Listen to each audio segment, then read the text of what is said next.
一年一度嘅社企民間高峰會咧，今日正式啟動。咁今年咧，我哋就有一連串嘅活動啦，猶如舊年同埋好多年一樣啦。咁我哋今年嘅國際高峰會咧，就將會喺11月3號、4號、5號舉行嘅。咁啊，係星期1、2、3舉行嘅。咁今日咧，我哋好開心啦，得到民商官學唔同界別嘅人士咧一齊參加呢一個啟動儀式。Before we begin, let's ask our chair.Dr. Jane Lee to come up to say a few words。我哋而家有請社企民間高峰會2014籌備委員會主席李正儀博士同我哋致歡迎辭。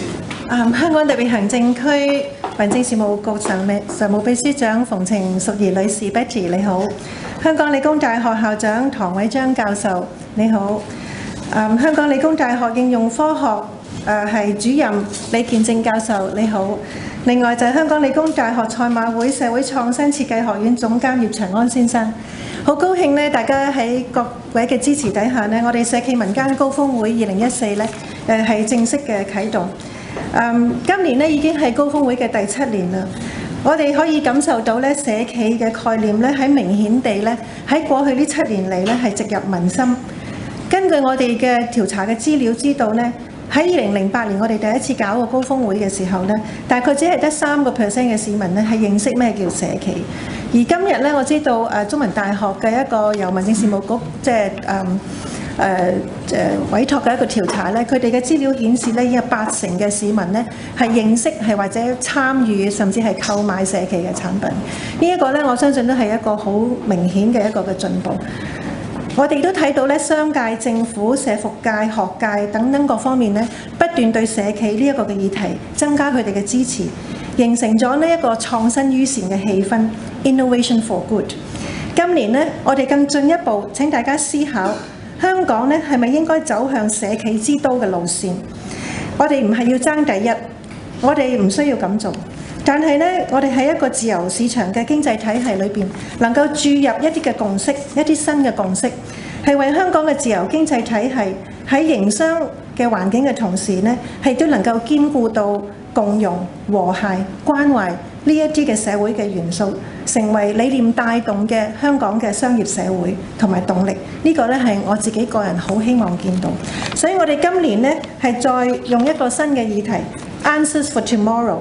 我哋究竟係明天有咩答案？所以我哋係用社企創明天咧作為我哋今年呢個嘅主題。所以今年我哋除咗大家見到11月3號同4號一個嘅國際研討會嘅活動之外咧，我哋亦都喺嚟緊呢2個月裏邊係有唔同嘅發展，包括咧我哋係多謝民政事務局支持喺醖釀咗一個社區論壇，我哋已經喺九龍城、深水埗同埋香港南區做咗3次嘅社區論壇，個反應都非常之熱烈。我哋在座咧亦都係有論壇嘅主席喺度，佢哋咧都係帶動到咧喺社區裏邊嘅問題咧得到民商官學各方面嘅參與、推動同埋支持，讓咧大家咧係對我哋嘅社會咧係多啲嘅支持、多啲嘅關心同埋多啲嘅協助。我哋亦都會有一連串嘅活動咧，包括係為一啲嘅社福界、社企、商界而設嘅一啲小型午餐嘅研討會，都歡迎大家咧係睇睇呢一本書嘅資料，有興趣咧，我哋都歡迎你哋參加同埋參與嘅。今日我特別需要係多謝香港理工大學唐校長同埋佢嘅同事 KT 同埋 James、Alvin 等等，佢哋為着呢件事同我哋之前咧，佢哋喺呢個場地咧喺各方面咧係俾出咗我哋好多嘅資助支持同埋各方面嘅合作。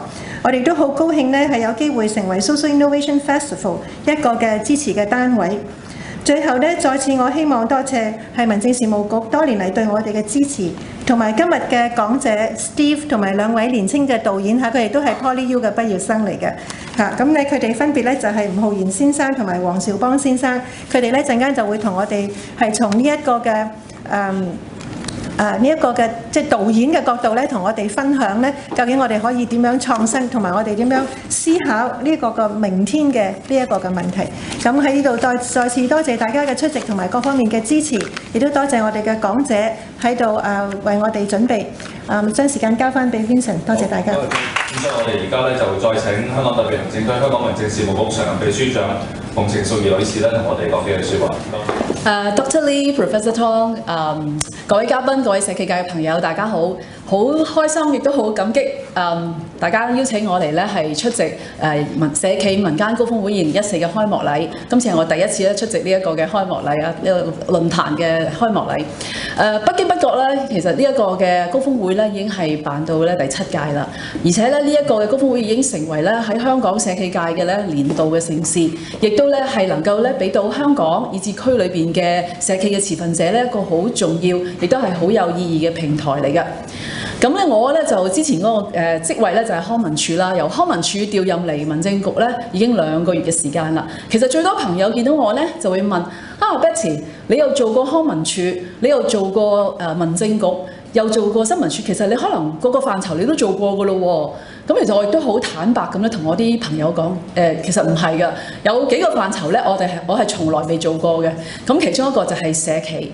咁所以咧上任之後咧，我就好積極咁咧，想揾一啲即係社企界嘅朋友咧去見面去取經，真係好虛心去求教。咁好多謝 Vincent 啦，同佢食飯嘅時候，佢就話 Betty， 你嚟幫我哋開幕啊！我亦都可以介紹多啲朋友俾你識。咁嚟到呢度，原來見到好多朋友都識㗎喎。原來咧社企界嘅朋友咧，其實係無處不在嘅，即係文化康樂體育啊，同埋民政嘅咧，其實都係大家係好熱心嘅，咁真係好開心。咁我翻到民政局咧，其實睇得到咧以前咧我做嘅時候咧係講緊2001年啦，咁當年嗰陣時咧社企實在係一個即係比較陌生嘅名詞啦，亦都喺香港唔係咁普及。咁我哋喺民政局裏邊咧亦都冇一個嘅 division 咧係負責做社企嘅。咁但係今次翻去咧我就睇到咧，其實政府以至民政局咧係真係好熱心、好大力度咁咧去支持社企嘅發展嘅。喺過去呢幾年咧係推出咗好多嘅措施同埋一啲嘅支援嘅計劃。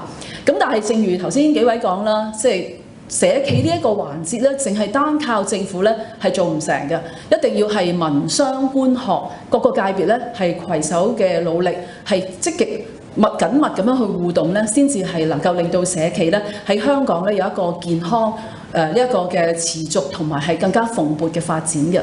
咁政府嘅角色咧，其實就係做一個 facilitator。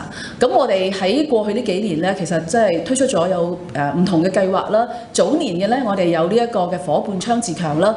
其實伙伴倡自強推出至今咧，已經係資助咗155項嘅計劃，當中有好多好成功嘅例子。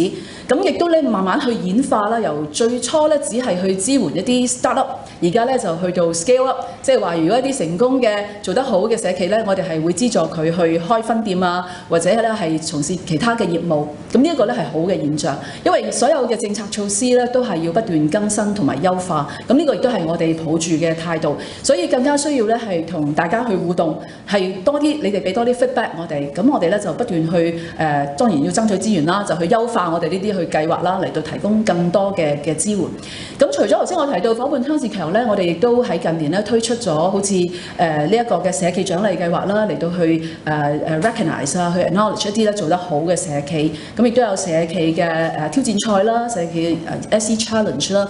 咁將來咧，我哋陸續都會去諗下啲咩新嘅措施咧，係可以咧嚟到去幫到大家。我亦都好開心咧，見到真係民間咧係發揮到一個好大嘅力量啊！今日呢一個嘅社企民間高峰會啦，以至到其他嘅平台啦，都係俾到大家好多嘅幫助，同埋激發到咧民間有好多嘅活動，好似我知有良心消費運動啦，呢個亦都係真係唔單止淨係幫到社企嘅界嘅朋友，亦都係普羅大眾市民咧都係受惠嘅。咁頭先阿 Dr. Lee 提到我哋有一個研究嘅，呢個研究咧其實差唔多埋尾㗎啦，我哋咧應該不久嘅將來咧就會咧係將個結果咧係公佈。咁當中咧有啲好可喜嘅數據嘅，就係喺6年前咧，我哋全香港嘅社企咧係有260間，即係大約係呢個數字啦。去到今年咧去到450間，增幅咧係超過7成。而裏邊所做嘅服務嘅行業咧，或者係個內容咧，亦都係更加多元化。我前嗰幾日咧去過睇過東華三院一個社企一個 Smart Bike 啦，咁我好開心咧見到咧係好多年青人真係好熱心、好投入咁樣咧去做呢一個嘅工作，亦都咧係帶動到咧係有生態旅遊啊、綠色旅遊啊咁樣，咁亦都係即係睇到社企嗰個其實潛力咧係真係好大。咁而我哋亦都咧希望能夠咧係將來更多咧人咧係認識呢個社企。廣大市民其實對社企個印象咧亦都係逐漸係去改變，從以前咧係覺得係一個福利事業，到而家咧覺得係好型喎，充滿創意喎，綠色生活喎，健康生活喎，咁都係一個嘅轉化嚟嘅。咁當然香港社會而家面對好多嘅即係問題啦，亦都有好多即係因為急速變化、人口嘅老化，以至到係即係我哋勞動力嘅不足啦，帶嚟好多嘅問題。咁但係我亦都好深信咧，有挑戰亦都係有機遇嘅。咁要掌握呢啲機遇咧，我哋真係大家各個界別真係要攜手去努力，係大膽去創新，諗多啲新嘅方法嚟到咧，係將一啲老大難嘅問題咧，睇下可唔可以從呢啲創新嘅想法咧嚟到係去解決。咁今日呢一個嘅題目咧，社企民間高峰會嘅主題咧就係社企創明天啦。Our answers for tomorrow。真係俾我好似即係覺得係好有希望同埋好有明天。咁我希望咧呢個高峰會咧喺個過程裏邊咧係帶動到咧好多新嘅意念，亦都創造好多新嘅可能性。咁亦都好似一陣間啊 Steve 佢會分享嗰個Ignite Channel 咧係一個燃點希望嘅頻道，咁我都希望咧將來社企嘅發展真係可以俾到我哋年輕嘅一代咧一個實踐佢哋嘅理想、實現佢哋夢想、改變社會嘅一個嘅渠道。亦都祝願咧我哋頭先講嘅社企所推動嘅一啲嘅生活嘅概念啦。最緊要我覺得良心消費好緊要，良心製造都好緊要嘅。咁呢個咧亦都係能夠貫穿到咧係我哋嘅生活嘅每一個嘅環節。喺呢度咧最後咧祝願咧係社企民間高峰會2014咧各個項目咧係圓滿成功，亦都咧係希望能夠製造到更多嘅新意創意俾我哋香港。多謝各位。Steve, as you probably understand the two English word Ignite channel, right? And you may wish to know, actually our logo is the concept of ignition and flames. And we have 4 flames because of 4 different sectors. The academics, the business sector, the civic sector, and of course the public sector as well. 咁我哋社企民間高峰會個標誌咧，其實係4個火焰嚟嘅，民商官學嘅火焰。咁其實好多時候我哋講三方合作都唔記得咗學者嘅。其實學者嘅工作咧就喺後邊默默耕耘啦，幫我哋沉澱啦，幫我哋累積啦，幫我哋行更遠嘅路。咁所以你見到社企界咧有好多嘅學者幫手嘅，而且遍佈咁多個學校嘅。今日我哋好開心咧，就得到理工大學借出一個場地，咁所以都想請我哋嘅協辦單位理工大學校長何偉章教授咧，各位嘉賓大家好，今日好高興有機會歡迎大家嚟到我哋理工大學出席呢個第7屆社企民間高峰會嘅啟動儀式。咁我想咧喺度再次歡迎兩位嘉賓，就係民政事務局常任秘書長Betty Fong， 再次歡迎你。佢係第一次嚟我哋呢一個創新樓所以希望將來未久嘅將來咧有機會再安排等你嚟呢度睇下我哋整個樓嘅設計啊。咁亦都咧趁呢個機會咧恭喜李正儀博士，佢係呢個高峰會嘅籌備委員會主席，恭喜你，第時多啲合作。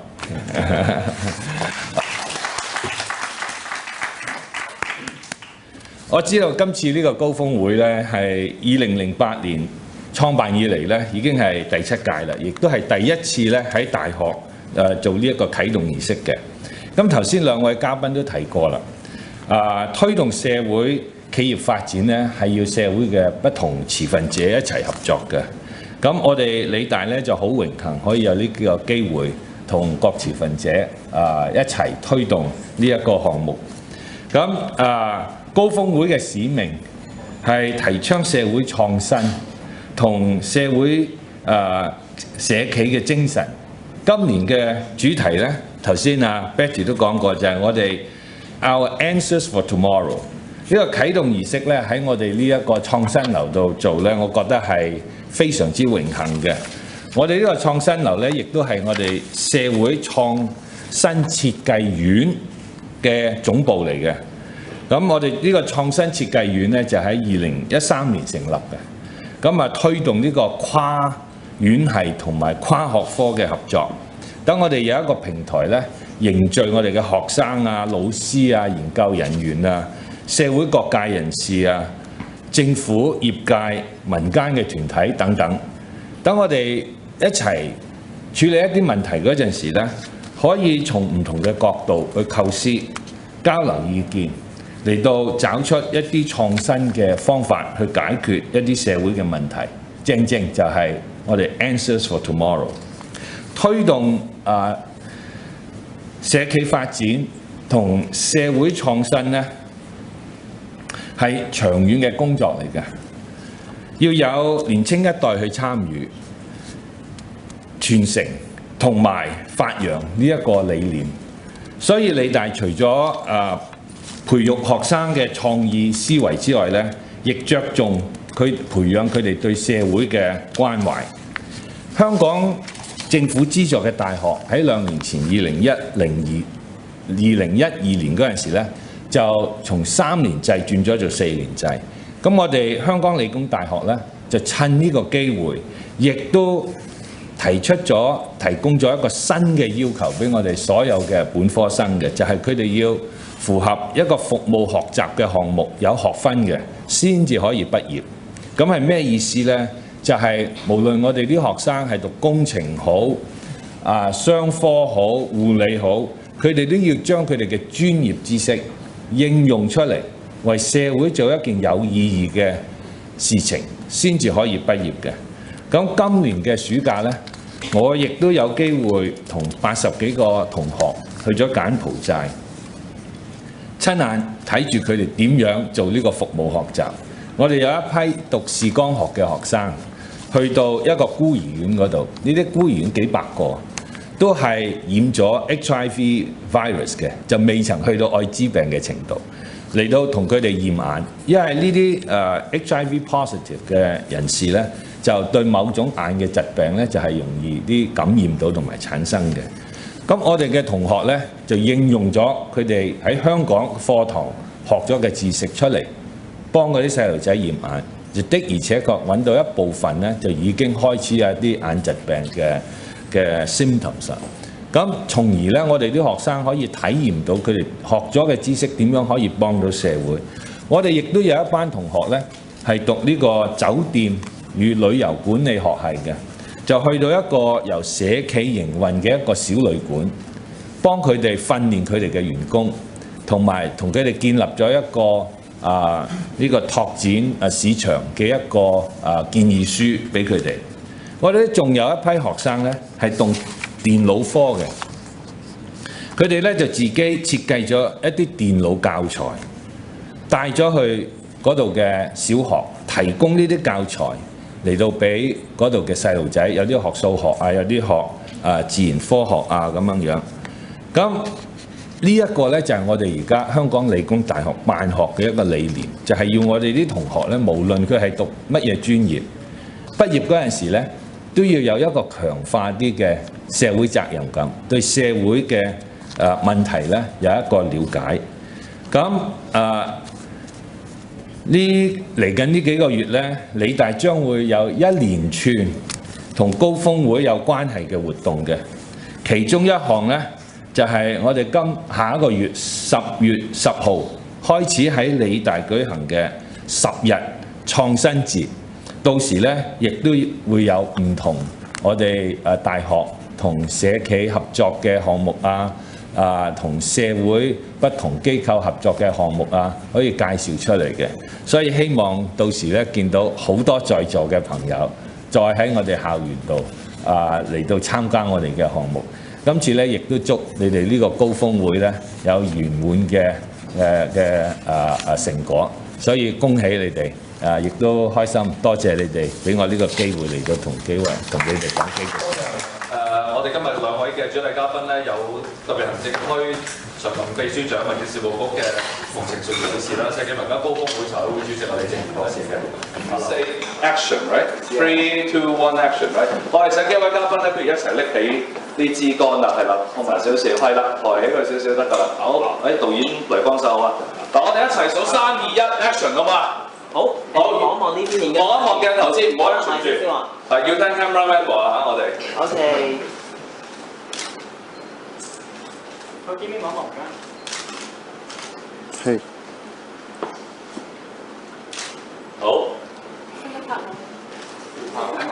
我哋拍落去㗎。導演，我哋點啊 ？Director，what should we do? Can we take action now? Yeah, 3, 2, 1, action， 一齊數啊嘛。3, 2, 1, action！ 好咧，好，社企民間高峰會正式開始啦！我都想喺度咧請埋我哋所有嘅籌委會成員顧問你哋後生但你哋踎咗睇唔到㗎啦。OK， 嗱，前面呢排男士咧就再後少少，係啦。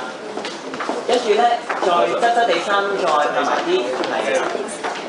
好，後面3位都係側地衫拍埋啲，係仲有少少位嘅，可以前入啲，係啦，冇錯啦。呢邊呢條貓。好，最後10張啊！或者先收一收啲咪先，幫啲全部朋友。So we're going to talk about creative collaboration today. Steve is actually a very new director. He has filmed the movie Spark, a documentary. Spark, who will talk about a community arts exhibition in the middle of the desert. And this is a very interesting story, and he is going to talk about that today. And I think before we want to talk about that, may I ask Jane with Professor Tong to present some souvenirs for our speakers today. OK， 唔該啊，唐校長，唔該啊 Jane。我哋呢一個模式咧，呢個石頭砌出嚟嘅圖畫咧，其實就係有一間社企做出嚟嘅。咁咧呢間社企咧，其實就係用咗好多即係精神科學者去砌呢啲圖像出嚟嘅。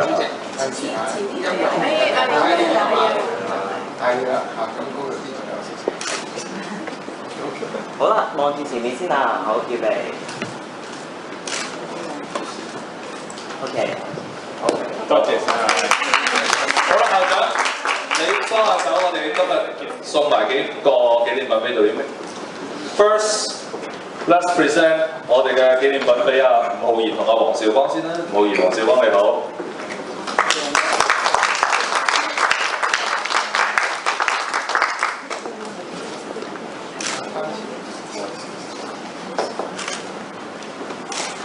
OK， 往這邊。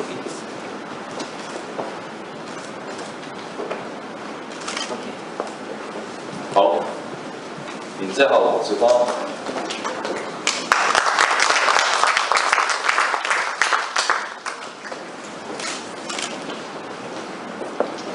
好，前面呢度。OK。And finally, Mr. Steve Brown. Steve, this is actually the flower for Hong Kong, for India.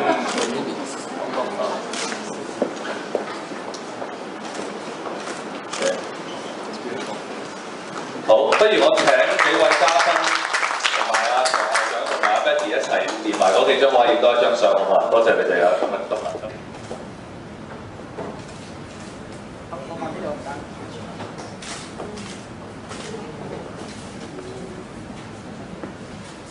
Well, thank you. It's really a great honor to be here with this really distinguished group and such an important topic of social enterprise. Before I give my talk, I'm actually going to show a 3-minute video, which is 3 clips from different movies that we just finished. One is from the film Spark, the Burning Man story. It came out a year ago, and the other 2 are films that are just coming out this fall. So I'll show that first, just to give a little bit of a sense. There are messages within each of these films that relate to social enterprise. Documentary in general is very, very important and related to social enterprise, because documentaries very often are the stories of people who are trying to change the world. And social entrepreneurs are the people planting the seeds. Social enterprise is about how to enable those seeds to grow and have an impact.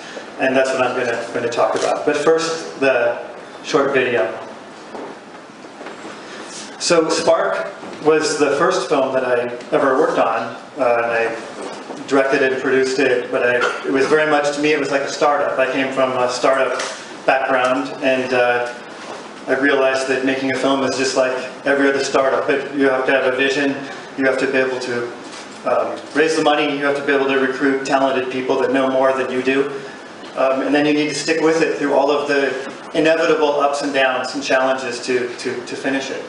The other 2 films, I learned so much in doing Spark. I met many other film directors in the process, and I realized that what I learned could help other film directors. And so the next 2 films that you saw are ones that I'm producing. and I'm collaborating with directors on. Occupy the Farm is a film about a new generation of activists trying to save the last farmland by another great university, University of California, Berkeley.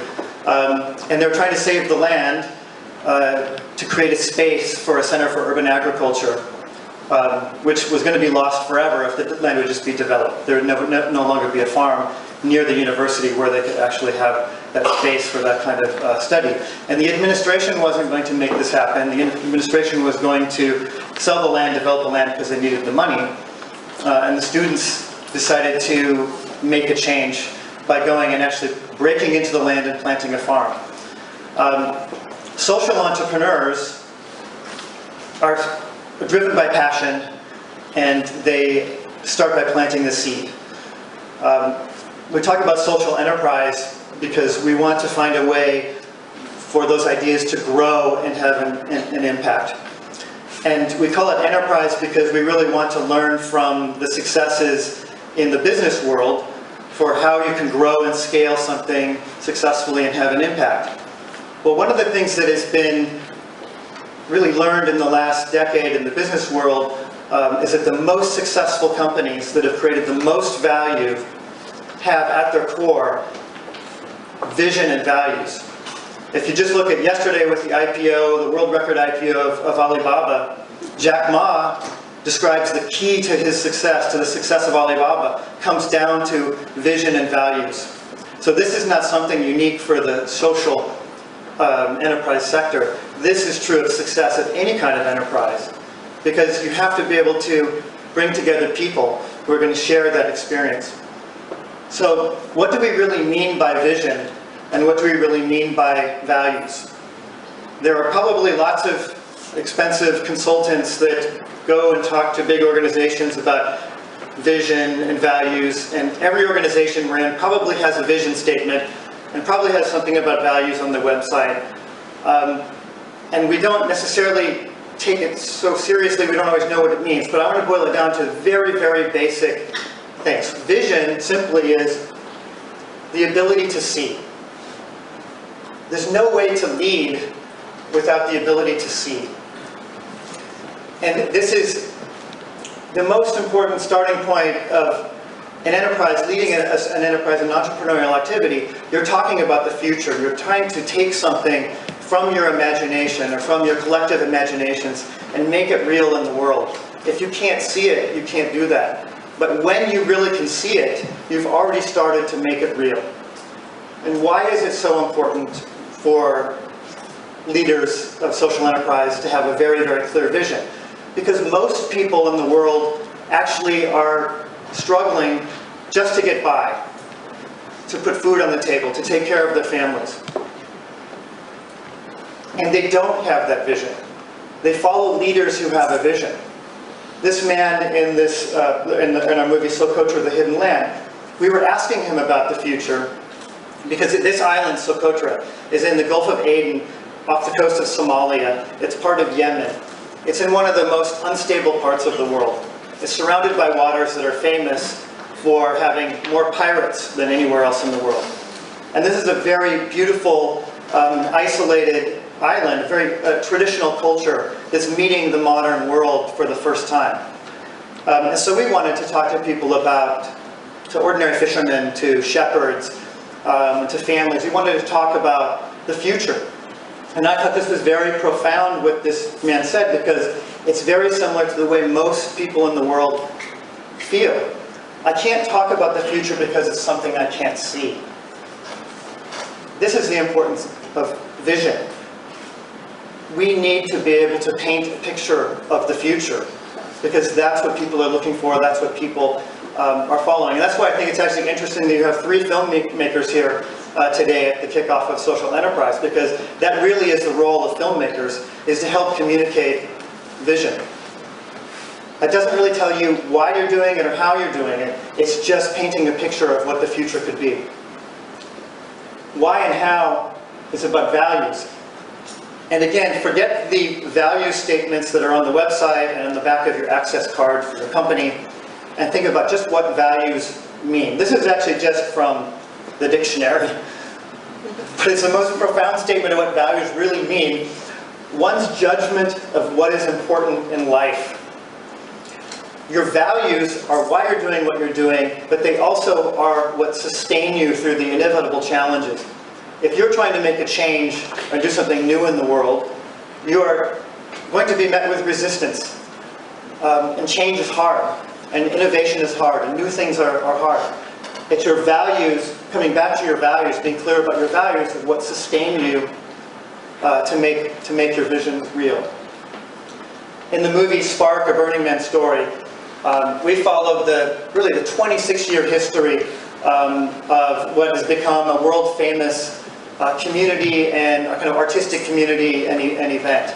But it started with a very small group of dreamers who wanted to create a place and a culture where people had true freedom to be themselves, to express themselves as artists, and where the highest calling was to collaborate on art. And that grew and grew and grew and until it became something just world famous and successful, something where kind of like a summer camp almost for Silicon Valley entrepreneurs, the founders of Google and the founder of Tesla. I mean, all these great companies that people end up going to Burning Man in the summer for inspiration and also for an escape. We filmed them when they were going through great challenges. And when they were going through these great challenges, it was coming back to their core values, realizing what they were doing was something important, which is why they were able to survive. He was describing this, as one of the founders was describing, that it started as a small dream to make this place, and it became a dream of changing the world. When I was here in May at TEDx Hong Kong Education, I ended my talk with this image, which is a drawing of a temple that was going to be built at Burning Man. This is an example of a vision, literally painting a picture of something that does not exist yet that will exist in the future. The artist David Best gave this to me because I was talking about the temple. And their vision for the temple was to build a place of remembrance and healing for letting go of loss, and to build this out in the desert. And because of this vision, people from all over came together to help David Best and collaborated on building this. And 3 months later, they built it. All volunteers, some donations and some materials donated and some money donated, but really a totally volunteer effort. And it was a beautiful temple out in the desert. Here it is at night. Here it is from the inside. And then they burned it down 3 months later.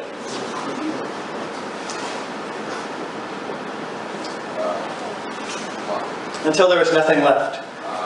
So when I talked to my parents about this the first time, my parents' first reaction was, what a waste. Build this beautiful thing, all of this hard work, and then burn it down until there's nothing left. Why would anybody do that? And I started to think about it. To me, it was a very provocative statement about values. Because a lot of times when we think about art, we think about who's the famous artist, how much did it sell for. You know, this is a statement, but it's not about any of that. It's about the act of creation, is where the value is. And there's not a lot of fear of failure and making mistakes if you know you're going to go burn it down. But it's actually a metaphor for life. Life is like this. Life is impermanent. We're not going to be around forever. Does that mean it's a waste? No, it means it's more precious than ever. So this was a very provocative statement about values, and I started thinking about that. I really wanted to be clear about my own values, and I wanted to build my organization of one that's based on values. And I was looking for values of innovation, and I was learning these at Burning Man. And the ones that I really gravitated to, learning, creating, and collaborating. And I'll explain how I got there. Before I started making films, I was a healthcare entrepreneur. We had a company driven by passion and trying to make a difference in healthcare, caring for elderly people with chronic illness. This was testimony before a Senate committee because we realized that nothing was ever going to happen if we didn't change the laws, and we were meeting tremendous resistance. Nobody wanted to change because it's a big business with lots and lots of money involved. And then I went to Rwanda and I met this guy. Rwanda is an interesting place because just over 20 years ago, it was one of the most horrible places in the world, and now it's shining success of development in Africa. But in 2007, when I was there, this man was a former child soldier, never been to school, self-taught in English and then self-taught in computers. What he's holding is a printout from an electronic medical record for home monitoring of AIDS and tuberculosis patients. The kind of thing we were working and spending millions of dollars trying to do in the United States. But he was doing it with no resources, and open source, and for people with no money. And it was very provocative to me. It made me realize that there are very different ways of doing things. And it comes down to vision and values. But there are different kinds of vision. Everybody who's a leader has a vision, because otherwise no one would follow them. It's part of the definition of leader. But is your vision based on hope, or is it based on fear? There were leaders in Rwanda just over 20 years ago who had a vision based on fear, and it led to catastrophic results. But they were leading their people to do something terrible. A few years later, there was a vision based on hope that we can actually care for our people. Even though we're poor, we can care for our people and provide excellent health care. Values also, everybody has values. Everybody has something that they think is the most important. And the question is, what kind of values are they? Are they values of power and dominance, or are they values of collaboration? And these things are very, very different. And again, in Rwanda, just over 20 years ago, the value system was based on domination. And now it was based on collaboration. And I look at these really as sort of two different axes. And I try to say clearly the old Rwanda was domination and fear. Where are the values of innovation? And I wanted to find something, positive vision and values of collaboration. And so that's where I came up with it. Everybody is somewhere on the spectrum. And I think it's really important to think about where you are when you're building an organization. Because the values that you build your organization on determine the structure of your world. They determine the structure of your relationships. It determines what influences you. What you value determines what influences you. And if you have hierarchical values based on money and status and power and control, your world looks like that on the right. You're somewhere in there where there are some people with more and some people with less, and you're competing with the people around you to move up, and it quashes innovation. Everybody's afraid to stick their neck out in that world because they're afraid of losing out and moving down. But when your values are around the values of innovation, you realize you need everyone, and that learning comes from the edge, and innovation comes from diving into problems and challenges and being unafraid of failure. And every failure is just a learning experience that precedes the ultimate success. And it's a very different world that you live in. My inspiration for the values that I chose, well, first, Albert Einstein. I have no special talent. I'm only passionately curious. I studied physics, and this is one of the gods of physics. And here he says, I have no special talent. I'm just passionately curious. But passionate curiosity is the key to learning. It's also very humbling. It means I don't know the answer, and whatever I have today I know will be replaced with something better as soon as we find it. Creating. Plato said that necessity is the mother of invention. When you realize that the key to innovation actually starts with an unmet need, it starts with a great problem. This is where social entrepreneurs and social enterprise is so important, because this is where it all starts. But this is where all of innovation starts. Collaborating. Another physicist. If I'd seen further, it's only by standing on the shoulders of giants. When you think about collaborating, it's not just all of the people that you need to make your vision real or to make something happen in the world. But if you realize you can collaborate with giants, then no problem is too big. If you have a vision, you can address the greatest challenges and the greatest problems in the world, because you can collaborate with people who share your values. So Newton's other third law of physics, for every action there will be an equal and opposite reaction. If you are trying to make change, you will inevitably be met with resistance. It's a law of physics. How do we overcome this third law of physics? It's through our vision and our values that we are able to overcome the resistance to change and make our innovation real in the world. The inspiration for these values are also from nature, which is the talk I gave at TEDx Hong Kong Education earlier this year. On the left is the Amazon rainforest, vastly diverse, complex network of life. On the right is the monoculture of a biofuels farm once they mow down the rainforest. And I look at which values do you think are the values of domination and which are the values of collaboration? If you look at if you're inspired by nature and how nature designs, nature is constantly learning and finding a better way. Nature is constantly innovating and evolving. And this is a very stable, actually, environment that keeps changing and evolving as the world changes.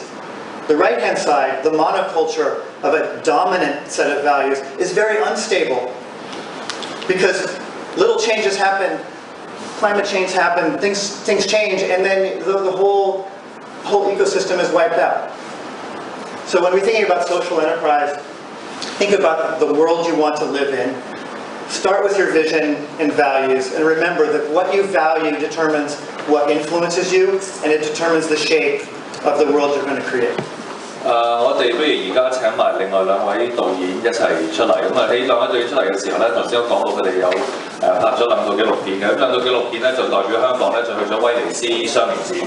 咁咧都係探討兩個唔同嘅社會問題嘅。咁一個問題咧就係關於骨灰龕嚴重不足。咁另外一個咧就係關於女性嘅移民幾代人嚟到香港嘅。咁我哋不如而家咧去一去片先。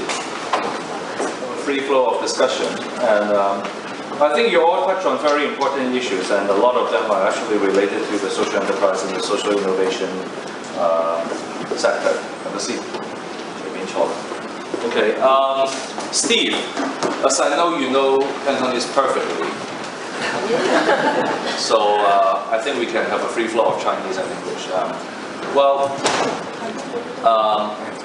Well, let's start with the Burning Man, and then after the Burning Man, we talk about cremation, right? 燒完個人，跟住講骨灰啦。咁然之後我哋講完骨灰，又講下個現場先啦。Well, I think not too many people know about the Burning Man phenomenon or the events in the States. And you talk about the founder of Google, I believe that's Eric Schmidt. Larry Page. Larry Page. And Elon Musk, the founder of PayPal, he also participated. Yeah, Tesla. Yeah, and so everybody in the States knows about this event. But what makes you think about doing a documentary on that? Because in the States it's already very well known. Why making it your first film? Everyone thinks they know about it because they've seen it on YouTube and on Facebook, but what they see looks like a giant party. 60,000 people going to the desert, to the most remote desert in the United States, and having a giant party. Staying up all night with these fabulous works of art and then burning them down. It looks like a crazy rave when you look at it on YouTube. But when I went there, I realized that there's a much deeper story underneath it, that it was really about art. And this was somebody's vision. Somebody had the vision for this place, and so I wanted to learn more about what it really was about, what it meant. And I got to know the founder of Burning Man, and he described his vision for it was really to create a place where people felt they had the permission to truly be themselves with no judgment, and where the highest values were around creating art, collaborating on art. So then I realized this is profound, it's interesting, it's a cultural experiment, and it was growing and changing, so I thought it was an interesting story. Why do you call it the summer camp for entrepreneurs? I don't think that anybody at Burning Man would like, the old school people at Burning Man would like to hear that, but the fact is that these artists from San Francisco were successful in creating a very unique culture where you could leave behind all of the values and self-limiting beliefs of the world you're in and try something completely new and different. And that's very inspiring for creative people who are artists, but entrepreneurs are creative people. And entrepreneurs are also trying to change the world. And they find a place there where you talk about your craziest idea, and everybody says, that's fantastic, you should do it. And I went there, and I talked about my craziest idea. It's like, I want to start making movies. And at Burning Man, everyone says, that's fantastic, you should do it. Back home, everyone said, you're crazy. So this is why it's a place that entrepreneurs like to go. Well, there's one question I think a lot of social entrepreneurs, a lot of young person who wants to be social entrepreneur wants to answer their parents. And the question is similar to what your parents has asked you. Why did people spend so many effort and time to build big art pieces like this and then burn them down? You just told us that your parents asked you this question, but you haven't told us your answer. Oh, my parents, first they thought this was crazy. Why would anyone do it? It's terribly wasteful on one hand. On the other hand, they think, you know, what is this crazy party? What is our son getting into? So that's one of the reasons I made the movie, to tell the story to my parents. Now they think it's actually really interesting. So you answer them by taking them to your movie. Okay, all right. It's now available on online. You can see the movie for how much now? Roughly, you can purchase it online. Right? It's every place is video on demand. I don't know if it's on iTunes here, probably in Hong Kong. All right, can I switch to Cantonese for a second? I will translate back to English later. 我哋講緊骨灰龕問題啦。你邊一年畢業㗎？我10年畢業。你10年畢業咁快諗死啦？呢個都幾特別嘅，因為其實我介紹我先啦。咁我叫浩然啦，咁就頭先安徽嘅編輯我拍嘅。咁其實我人哋問導演做咩嘢，咁其實我處理3樣作品最主要。第一個就係個人作品，有個人睇法，係啦，即係點解會死啦。第二就係極度需要嘅作品啦，即係維生啦。第三就係一啲慈善嘅非牟利嘅啲作品。有冇留意佢講極度需要作品？佢講得好快。係。有啲唔係重點，呢唔係好係重點。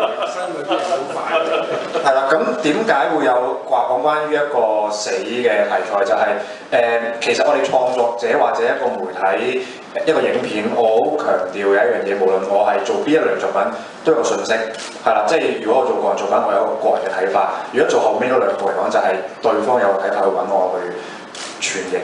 係啦，咁而當中有個機會就係當時就威尼斯建築雙年展有個機會我哋去拍條片喺度播啦，咁就坐咗好多建築師喺度，咁我就去取經啦，去學嘅，因為我哋導演都係需要學習，係啦，即係去理解每一個範疇嘅嘢。咁即係其中一個位咧，聽到一個事例好得意，原來澳門咧而家係起緊一啲私營好似酒店式管理骨灰龕場，係俾香港人住，咁呢個就打動咗嘅。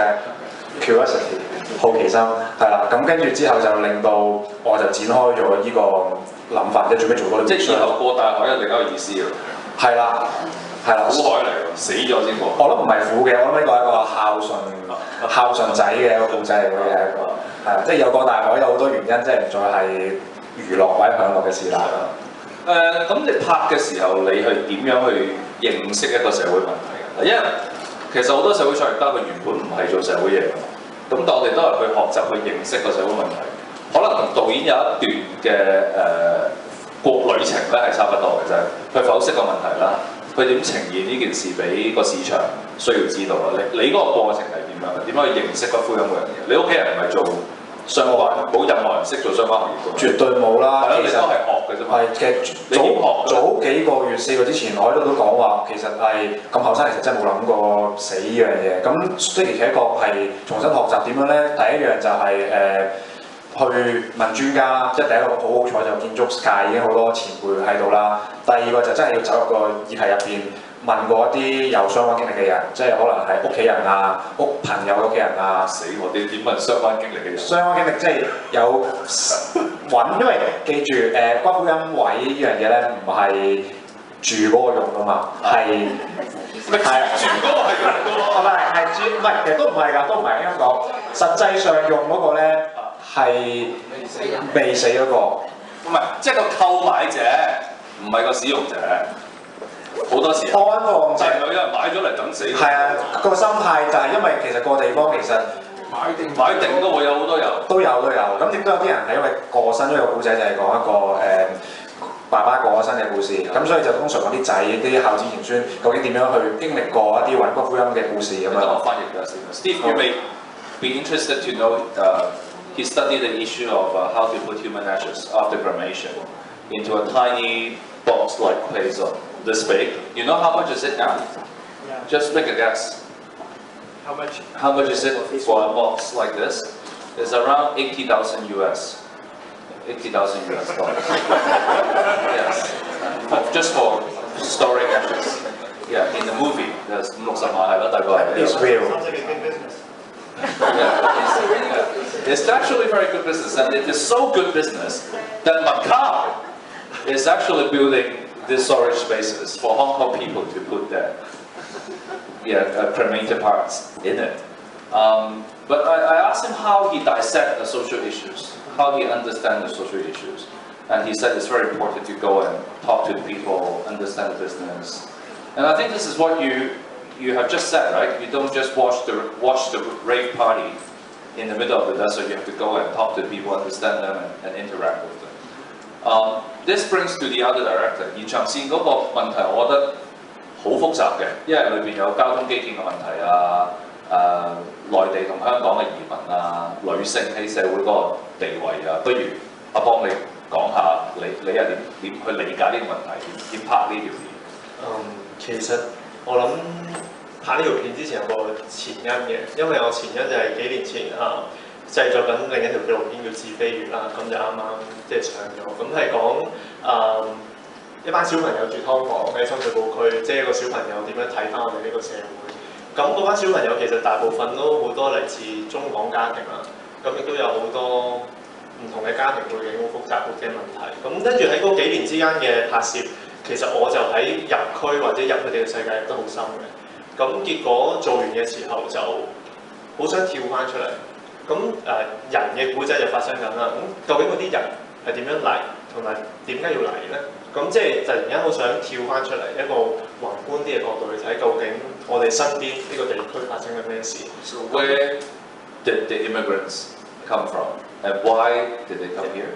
個渠道係點樣嚟？ How did they come here? 因為我覺得嚟一定會有一個即係內在一個動機上嚟啦。咁但係都要有需要出面一啲配套或者方便佢哋嚟，先會越嚟越多人嚟。咁所以 that's why 就之後就做延長線，希望跳翻出嚟。咁究竟我哋身邊嘅交通基建係點樣發展成點咧？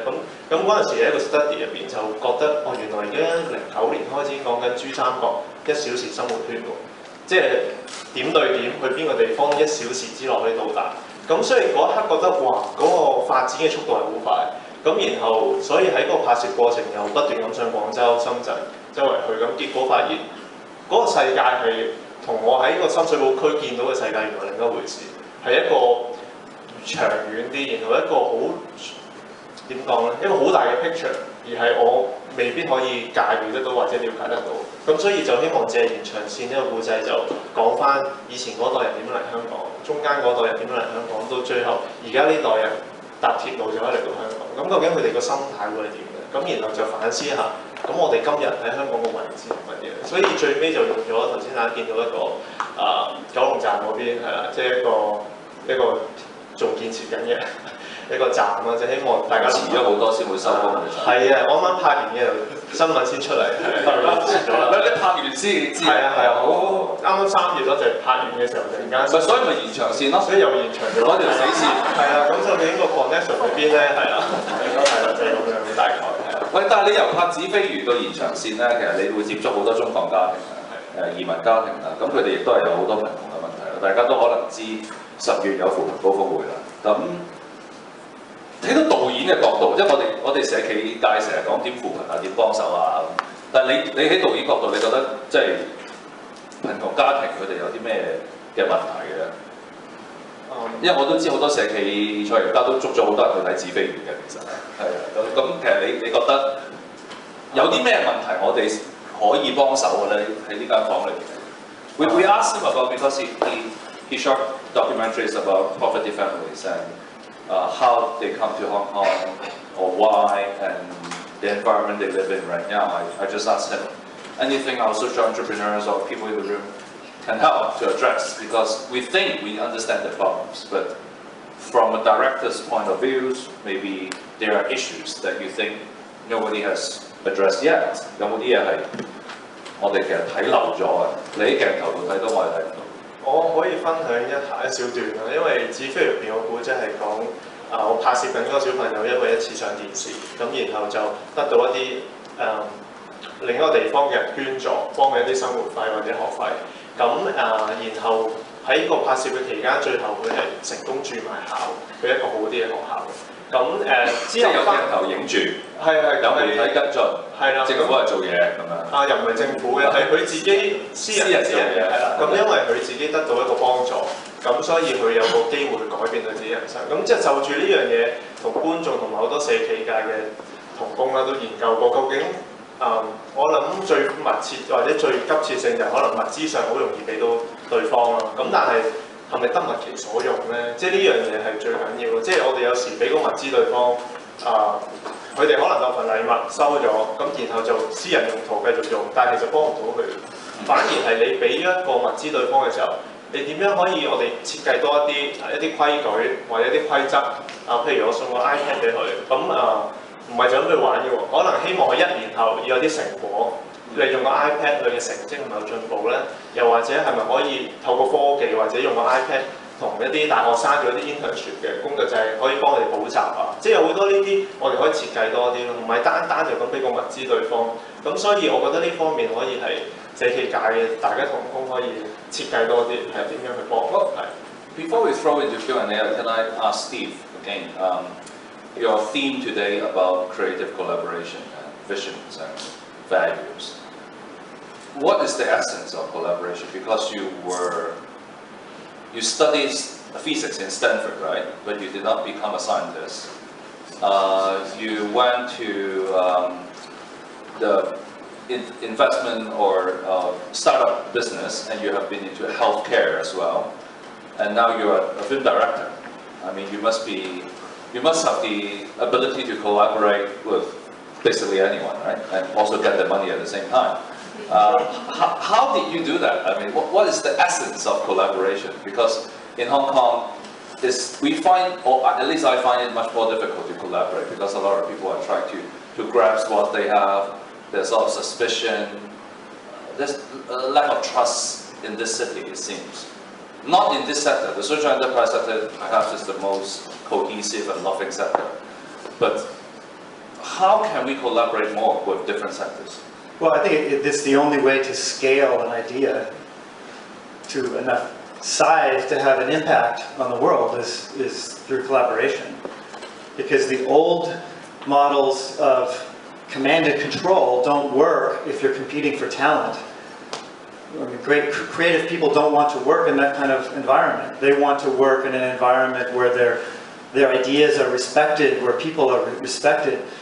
And so I think it's just what has won out is become the most success. All of the big new successes are environments, innovative environments that are really respectful and collaborative based on some core human values. So I think the marketplace is just, that's just what's won. But it's one for, in retrospect, as a filmmaker, you always go and kind of dissect stories in the world and trying to figure out why, what's the underlying truth. And the underlying truth is that's how nature works. Nature loves, there's two opposing forces. There's the force for innovation, which is do something different than what you already see. And then, if it's working, the way it scales up is through some kind of collaboration. And you see that happening in networks and in nature, and I think we're seeing that in success now, in successful enterprise. As far as physics and film are very, very similar, because physics is the search for truth. How does this world really work? Film is actually the search for human truth. What does it mean to be human? So I actually see that the quests are very, very similar. Yes. In film and physics, and they're not some commercial goal. It's like they're both a search for truth. Well, you mentioned the Newton's third law earlier for this. any action, there's a reaction. But you must know that Newton's first law, right? What is in motion will be constantly in motion, and what is inert will stay inert. And we often find many people stay inert. There's a very strong inertia of different systems and in many organizations. And a lot of the people in Hong Kong always mention that this government department has such great inertia, they don't want to change, they don't want to break the system, there's a huge structure in it. There may be some truth in this such statement, but I think this truth actually is inherited in any kind of structure, because the basic of being structured is that there will be inertia, right? How do you break the walls? How do you break the structure? Our social entrepreneurs want to break the walls, want to have more cross-sector collaboration. How can we do that? Well, the first point is that people are not particles. That's why you're not in chemistry, you're in physics. So yes, we don't have to obey those laws. So how do you? Nothing new gets created in the world. But my point with the inertia and resistance is that if you're trying to create change, you should expect that. If you're not encountering any resistance, then maybe your vision is not big enough. Okay, good point.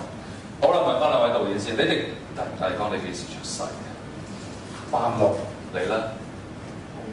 我都係86，你哋都係後80後啦，係咪叫做？好多人都話啲後80後好難同人合作嘅，咁但係你都拍咗套戲出嚟啊，其實。不如你又講下俾我哋聽，因為我哋而家社企界嗰個平均年齡咧好有趣嘅，其實向住兩邊一齊進發嘅，有一大班咧就退休嘅人士咧就好大力咁幫手啦，將佢哋嘅即係知識啊、財富啊、經驗啊同社會分享啦。另外有班好後生咧就覺得咧就其實香港冇乜工啱佢哋喎，不如我哋度身訂做一份工俾自己啦，左手打工右手創業啦，係咪咁？咁其實我哋可以多啲了解你哋，譬如你哋其實拍套戲都係好似創業咁嘅，你咁樣幾年拍套紀錄片，係咪？點做嘅咧？其實我哋應該點樣同即係所謂喺一出世有互聯網嗰一代合作嘅咧？其實我覺得反而呢一代係個機遇嚟㗎，即係我覺得互聯網令到我哋一代人係個機會喺邊度咧？只要有一個好嘅 idea 或者一個好嘅信念，有一個努力 execution 其實會成功，因為我哋嗰個平台係全世界。舉個例子啊，即係譬如之前嗰個冰桶嗰個挑戰係一個好嘅例子。我哋 Ice Bucket Challenge 係啦，咁其實個好嘅意念，咁一行出嚟係可以講緊全世界嘅嘢。咁所以我覺得呢一代人我唔知係咪好難合作啦，我唔會咁評嘅，但係我至少嚟講喺個機會嚟講係史無前例咁多機會。阿邦，我覺得係嘅，浩然講啱就係而家機會多咗，咁但係我自己個人 focus 就係嗰個初衷點解要做嗰啲作品，又或者創作嘅理念嚟自咩？呢個反而係鬆咗咯，係啊，即係大家都鬆咗，點解我要拍一條片？點解我要做一啲嘢？咁當然每個人目的唔同啦，咁但係我自己就比較追求就係個初衷，即係你又點解要創作？係啊，即係因為而家做作品好容易，即係電話 iPhone 都可以拍一個好靚嘅質素，咁然後掉上 YouTube， 即係點解要拍嗰個？係啦，咁然後可能100萬點擊率即刻成件事就 exposure 出嚟，咁係好方便㗎，係啊，咁但係又做嚟做咩咧？係啊，即係嗰個創作幾個動機，你要有好多反思咯，反而因為而家簡單嚟講就係機會多咗，規矩少咗，咁然後好多嘢就會越走越多嘢出嚟，咁所以就我覺得站於創作嘅角度就係你一定要好清楚點樣去創作，係啊，咁我覺得呢個係希望大家可以一個努力嘅。係咪社企都係咁咧？即係我哋都係諗緊，我哋係咪機會多咗、資源多咗？但係點解我哋要做？我哋都係諗下呢個問題啊！我知道好似今日有人係都係新來香港啊！喺邊度啊？頭先，Christine 係 Jessie 介紹下 Christine。聖公會嘅同事。好啊。係 Christine， 不如我攞支咪俾你。你介紹下自己啦，不如。有啲唔會。有啲唔會，我唔係新來港嘅。你處理新來港問題？係處理新來港。處理新來港問題。咁其實今日就好開心啦，睇到新嘅片啦。不過都係兩年真係唔夠好，真係好想睇埋其實全部係乜嘢咁樣。我哋租場嘅時間唔到今晚唔夠11點。我自己會有辦法睇埋佢嚇。咁我估今日嚟本來都係想分享一啲新移民嘅問題啦。咁但係我估我睇完條片咧，就反而都想問下兩位導演朋友或者係年輕導演朋友啦。即係頭先幫講都好嘅。其實為咩而行咧？咁因為喺我哋嗰個工作上面咧，都有啲始終新移民咧就係我哋好多寫咗好多資料想派俾佢。咁其實我哋都想派得其所。咁喺工作上面或者頭先有幫我分享咧，其實都係講到咧，我哋可唔可以為呢一啲所謂嘅貧窮人士製造多啲機會，等佢哋喺佢哋嗰個生活入邊可以活得更好。咁我估而家坊間咧都實在太多嘢係，我哋都我自己本身喺度社區工作嘅，太多嘢係，點樣派得其所，點樣善用嗰樣嘢，最幫到嗰個新移民其實好重要。咁我諗一陣都可以請兩位導演分享下，你哋為咩行到件事啦。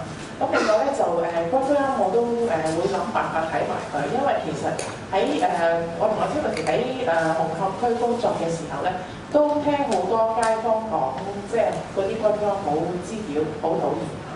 咁但係因為我自己老爺喺5月嘅時候過咗身，咁到而家佢都仲擺喺嗰啲庵堂或者係位嚇，都喺度排緊。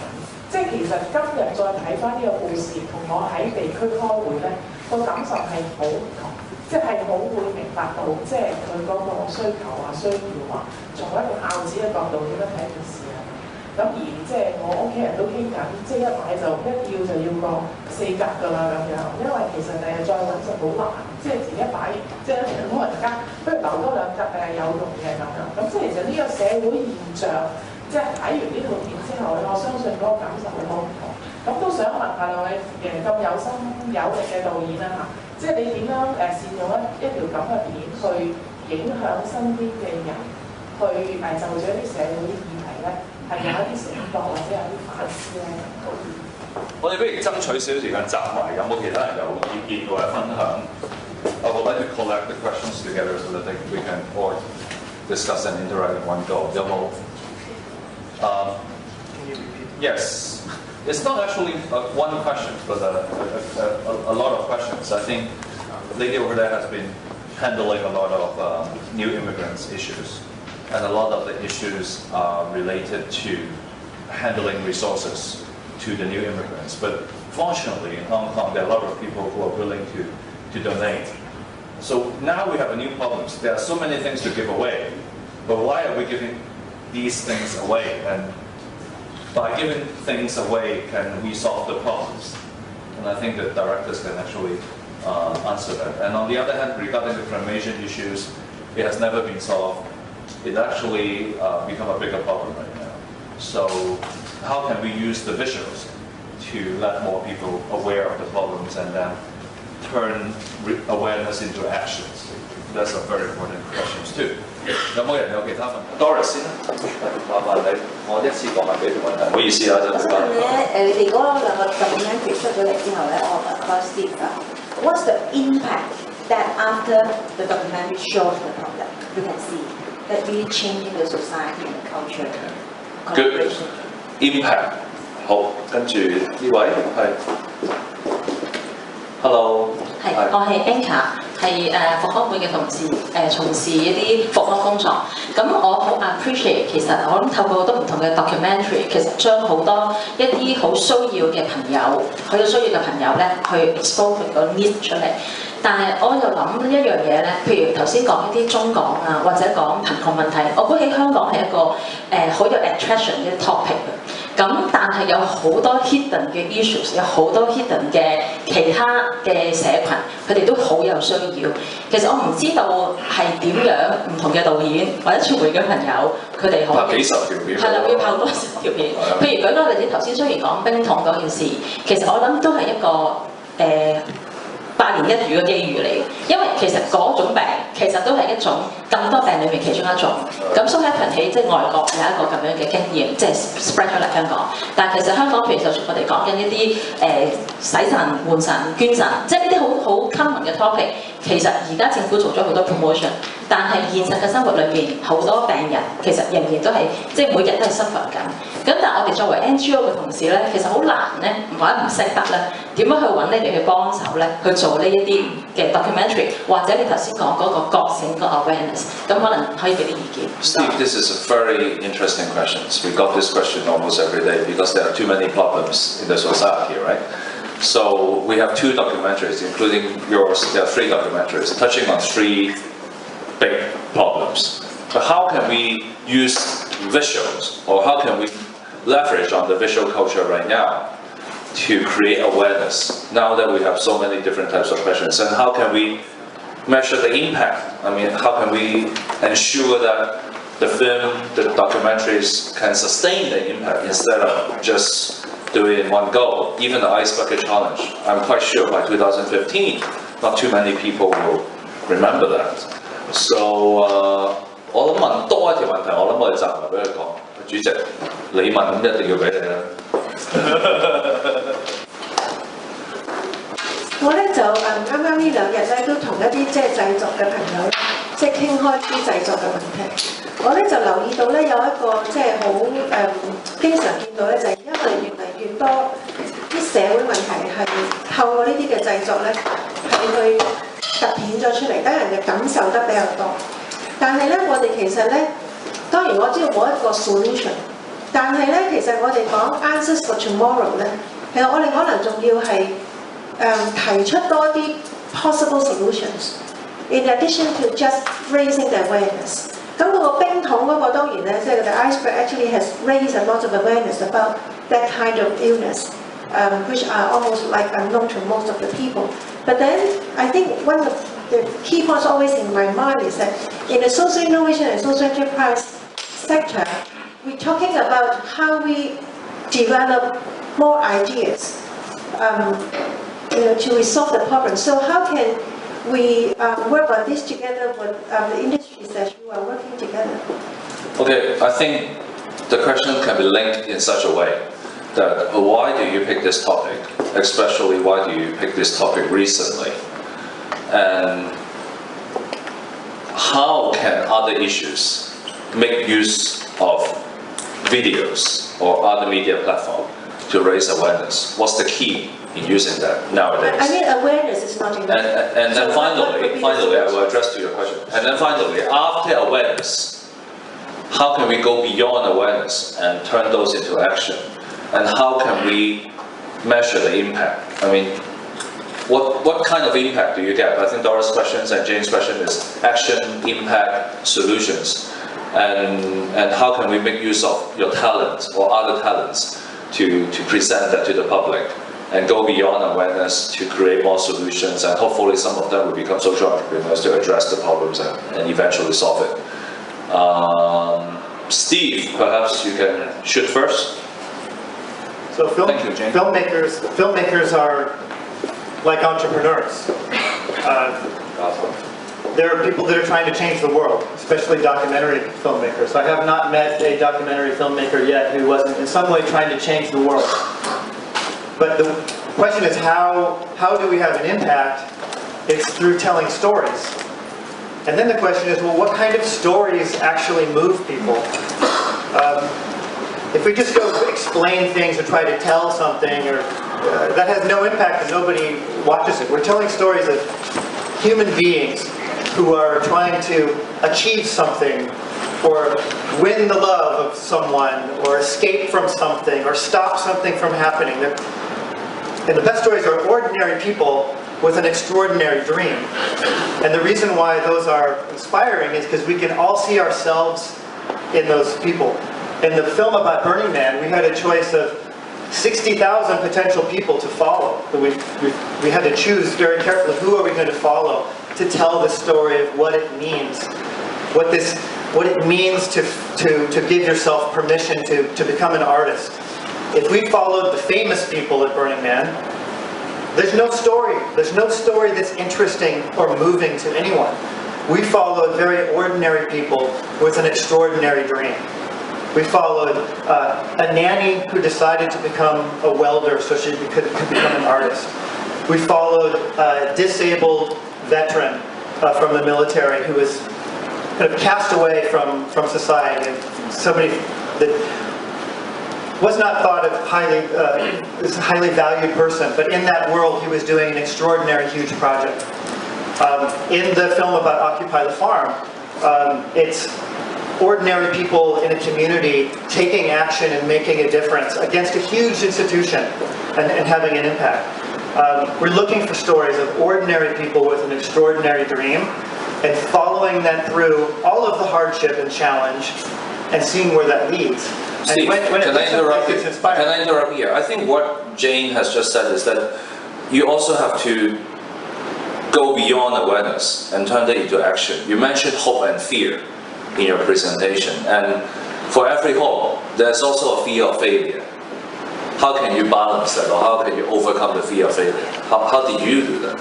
Well, when you value learning, then you realize that every so-called failure is just a learning experience on the way to success. But you can lose money. So again, if what you value most in life is money, then it's gonna stifle your innovation because you're going to be afraid. So to go beyond awareness, but going beyond awareness and the impact part of it, you mentioned the Ice Bucket Challenge. The brilliance of the Ice Bucket Challenge was the #1 challenge of every filmmaker is distribution. We put all of this time and effort and money into telling this story and making this film. But how do you get the signal above the noise? How do you get it out there so people actually notice? And the Ice Bucket Challenge was brilliant as a mechanism. Everybody wants the viral story that spreads. But the Ice Bucket Challenge worked because it was very personal. Everyone was telling their own story to their own friends, capturing it on video and posting it on the internet. And I think tools like that are very important for any idea to figure out how to get distribution, how to get your word out there. It's sort of a different problem set than trying to actually make a movie. That's about how do you actually get people to notice that it exists. Okay, can I turn to the two younger directors? 點解拍呢套戲有啲咩暫時有啲咩效果？如果想揾多啲香港嘅創作人去，即係令到個社會了解，以至到去有行動，有啲咩分享啊？阿邦先啦，今次好嘛？不如想澄清翻一點就係今時今日啦，影像嗰個力量係好厲害嘅。咁今日我想用一個創作者嘅角度去答呢啲問題，因為如果我用一個影像嘅製作人去答呢啲答案又好唔同嘅。咁我今日想用創作者嘅身份係啦。咁我覺得譬如拍子，譬如延長戰咁我覺得嗰樣嘢記錄翻嚟嘅未必係一個好確實嘅答案或者問題。因為佢裡面包含嘅一啲好似阿 Steve 講好人性嘅嘢，一個關於 human being。咁我指標入邊可能講一班好貧窮嘅小朋友，但係觀眾睇完就問我點解冇講關於貧窮嘅嘢咧？係啊，反而係你 focus 咗喺小朋友之間嗰種親情、友情，甚至小朋友之間少少嘅愛情都有。咁所以我覺得呢樣嘢係好人性嘅。而我做呢條片出嚟，未必係可能好 focus 嗰個族群嘅人。又或者我覺得大家成日誤會咗係咪就要幫助嗰個族群嘅人咁先係一個achieve 嗰啲嘢咧？我覺得唔係嘅，係啊，反而你睇完紙飛魚又好，其他片又好，你要幫嘅唔係第一時間幫嗰啲人，係幫你身邊嘅人先，最近你嘅人，係啊，咁嗰個社會嘅生態先會平衡到。如果唔係嘅話，我哋睇完套戲講貧窮，然後大家就一窩蜂去幫貧窮，結果其實係增長咗個矛盾同埋嗰個對立嘅。所以我覺得一個影像嘅創作者去做一個作品，係希望提供一個 soft 啲嘅力量，俾大家 awareness 一啲嘅諗法，係啊，點樣去幫身邊嘅人先。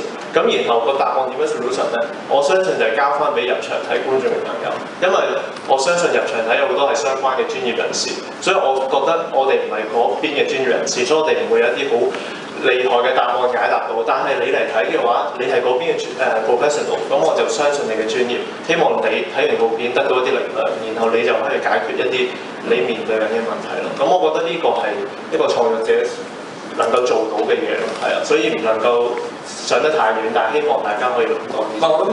我諗你啱啱講咗一個好重要嘅就係導演能夠提供一個角度啦，而嗰個角度去睇嗰個問題，好多時候都係扶貧，可能你以為唔關佢事，唔關自己事嘅，但係你睇完可能覺得啊，其實我可以做啲嘢。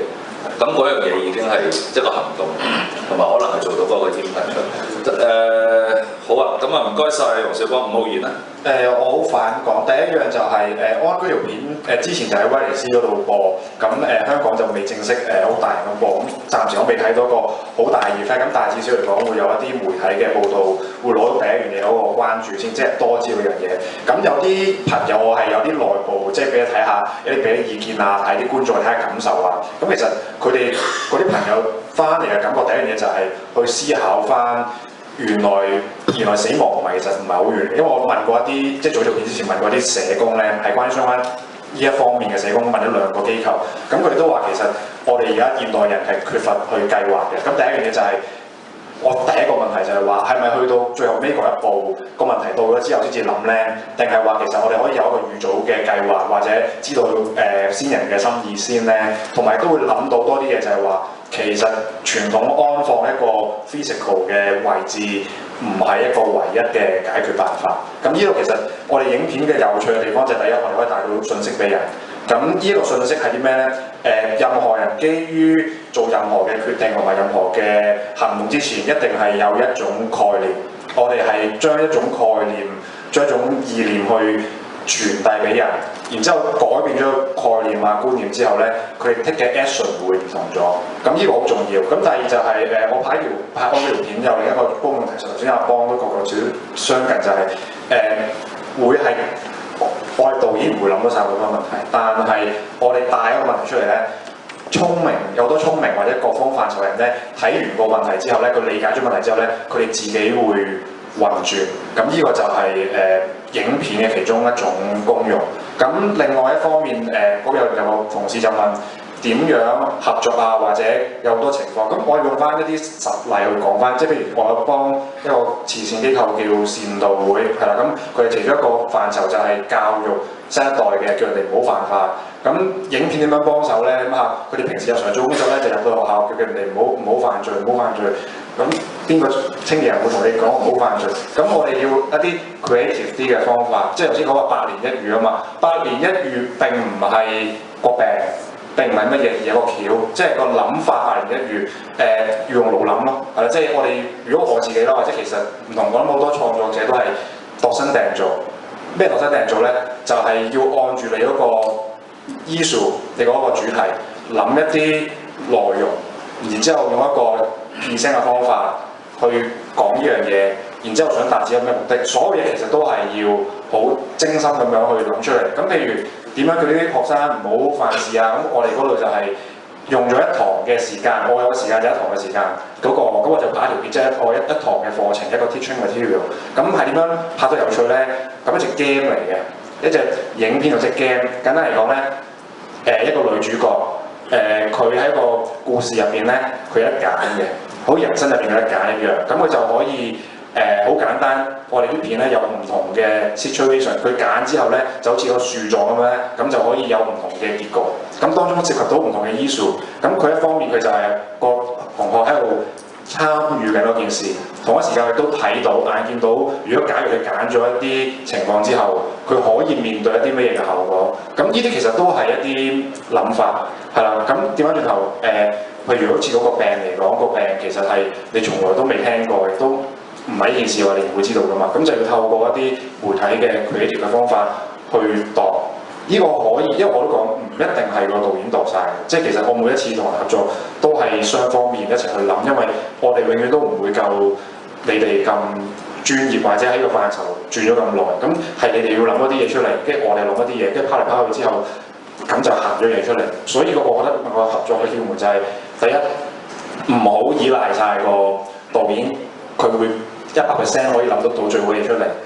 第二就係、你諗咗一啲嘢出嚟，而揾一個啱嘅人，係有誠意嘅人一齊去行落去咯，係啊。Well, thank you 5號言黃少邦 and Steve Brown.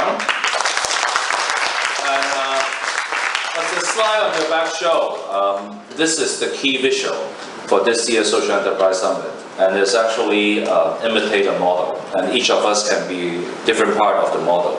And can we come up with new models for solving social problems? So we can all contribute to the new models. And this year's Social Enterprise Summit would like you to involve and give us answers, give the society and the world new answers. So we'll see you in the next 8 weeks because there will be lots and lots of events. And I'm so glad that Poly University has bring this coffee table with so many interconnected lines because it's actually what we need right now. We need pillars, the 4 pillars of the society. 民商官學要互相連結咧，先至可以揾到個答案嘅。咁我哋好多謝 PolyU 嚟緊咧，亦都會有實物節嘅。咁實物節都有條短片。咁我哋let's put our big hands together for the 3 speakers for today and let's watch this promotion video by Poly University. And thanks for coming today. We see you in the Social Enterprise Summit very soon.